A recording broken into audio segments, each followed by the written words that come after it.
எந்த ஒரு மேட்டர் தெரிஞ்சிருச்சுன்னா அவனுக்கு எல்லா தொழிலும் வருமோ அந்த ஒரு விஷயத்த அவனுக்கு சொல்லி கொடுத்துட்டோம்னா அவன் வாழ்க்கையில எல்லாத்தையும் பெற்றுறாங்க ஞானம். இப்போ உலகத்திற்கே நான் கொண்டு போய் சேர்க்கணும்னு நினைக்கிறேன். குருநாதர் கிட்ட உத்தரவு கேட்டேன், வெளிப்படையா சொல்லி கொடுன்ட்டாரு. நம்ம பரம்பொருள் யோகத்தை 3 வகையா பிரிக்கணும். மந்திரம் சேம் காஞ்சி விஸ்வநாத சுவாமிகள், இதுதான் மந்திரம். 15 நிமிஷம் சொல்லணும் இந்த மந்திரத்தை. வாய் திறக்கல, மனம் மந்திரம் சொல்லுச்சு. மனம் எங்க இருந்து சொல்லுச்சு மந்திரத்தை?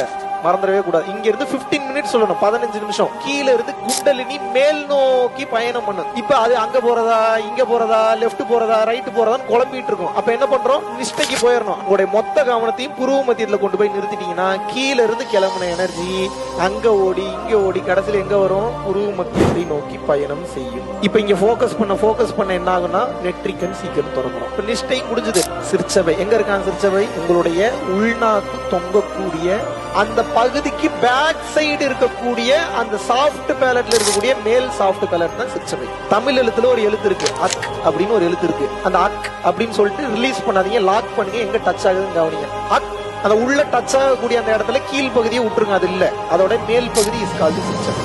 அங்க உங்க கவனத்தை கொண்டு போய் வைக்கணும். 1 மினிட் தான் கவனிக்கணும். 1 மினிட்டுக்கு மேல கவனிக்க கூடாது. வரம் கேட்கக்கூடிய நேரம். என்ன கேட்டீங்கன்னா இறைவன் அந்த நேரத்துல கொடுத்துருவாரு. நீங்க பண்ணீங்கன்னா நீங்கள் நிச்சயமாக 100% நன்றாக இருப்பீர்கள்.